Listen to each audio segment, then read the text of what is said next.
John was born in Bethsaida, a fishing village along the Sea of Galilee. He was the son of Zebedee, a prosperous fisherman, and Salome, who is believed to have been a follower of Jesus. John had at least one brother, James, who was also an apostle and became known as James the Greater. Both John and James worked with their father in the fishing trade, which provided them with a steady livelihood. From the Gospel accounts, it is evident that John was a disciple of John the Baptist before following Jesus. When John the Baptist identified Jesus as the Lamb of God, John and another disciple, commonly believed to be Andrew, began following Jesus. This marked the beginning of his transformative journey. John was among the first disciples called by Jesus. In Matthew chapter 4, verses 21 to 22, it is recorded that Jesus called John and his brother James while they were mending nets with their father. The brothers immediately left their father and their livelihood to follow Jesus, demonstrating their faith and willingness to embrace a new life. Jesus gave John and James the nickname Boanerges, which means sons of thunder, according to Mark chapter 3, verse 17. This name likely reflected their zealous and fiery temperament. For example, in Luke chapter 9, verse 54, John and James asked Jesus if they should call down fire from heaven to destroy a Samaritan village that had rejected Jesus, showcasing their passionate but sometimes misguided enthusiasm. John quickly became part of Jesus' inner circle, along with Peter and James.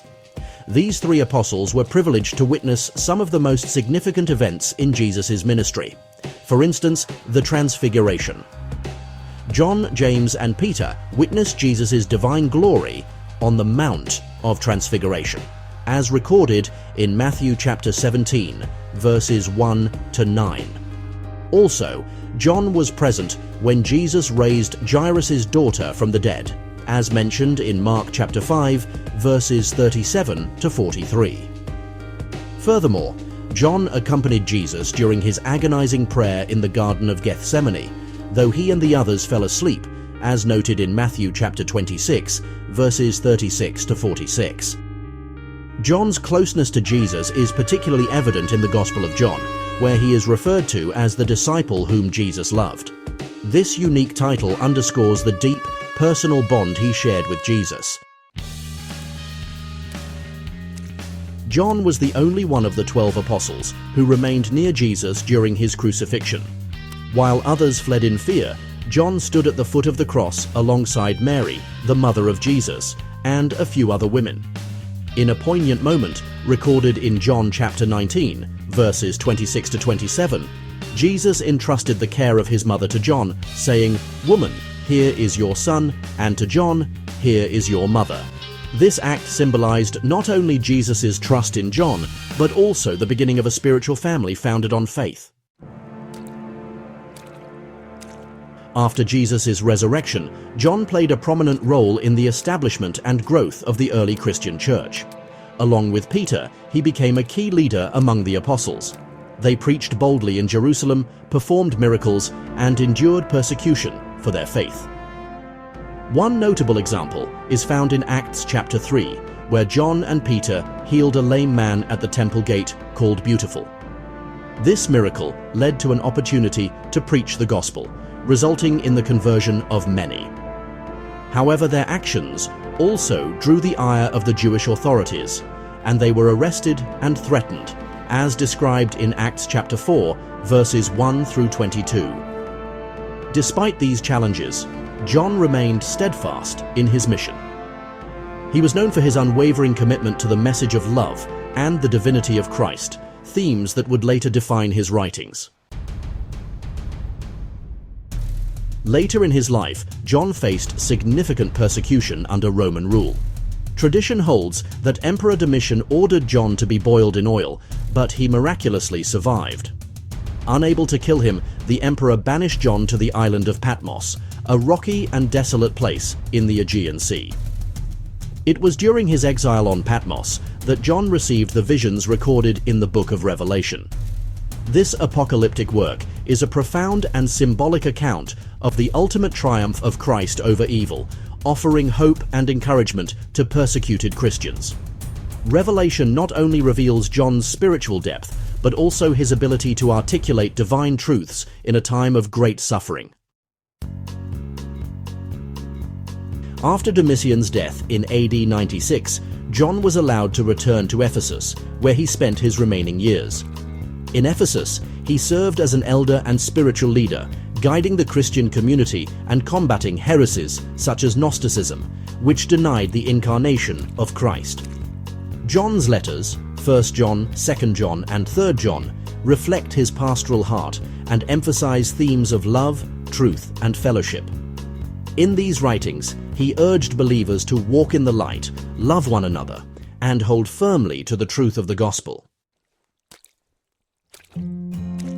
John is credited with writing 5 books in the New Testament. First, the Gospel of John. This gospel provides a unique perspective on Jesus' life and ministry, emphasizing his divinity and presenting him as the Word made flesh. Second, 1 John, a letter focused on love, obedience, and the assurance of salvation. Third, 2 John, a brief epistle warning against false teachers and urging believers to remain faithful. Fourth, 3 John, a personal letter commending hospitality and addressing church leadership issues. And finally, Revelation, a prophetic vision of the end times, filled with imagery and hope for Christ's ultimate victory. John's writings are characterized by their theological depth, poetic language, and profound insight into the nature of Christ and the Christian life. John is believed to have been the only one of the 12 apostles to die of natural causes.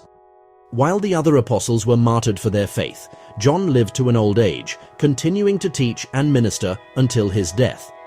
Tradition holds that he died in Ephesus around AD 100, likely in his 90s. Before his death, John was known for his recurring message of love. It is said that in his later years, he would often repeat the phrase, "Little children, love one another." When asked why he emphasized this so much, he reportedly replied, "Because it is the Lord's command, and if this alone is done, it is enough." The legacy of the Apostle John is immense. His life exemplifies faithfulness, love, and perseverance in the face of trials. His writings have shaped Christian theology, providing profound insights into the nature of God, the divinity of Christ, and the importance of love as the foundation of the Christian life. John's portrayal of Jesus as the incarnate Word and the Good Shepherd has inspired countless believers throughout history. His emphasis on love as the defining mark of a disciple continues to resonate with Christians today. The Apostle John's life was a journey of transformation, from a fisherman in Galilee to a beloved disciple, courageous apostle, inspired writer, and devoted elder. His unwavering commitment to Jesus and his enduring message of love have made him a central figure in Christianity. Through his life and writings, John offers a timeless example of what it means to follow Christ with devotion and to live a life marked by love, truth, and hope.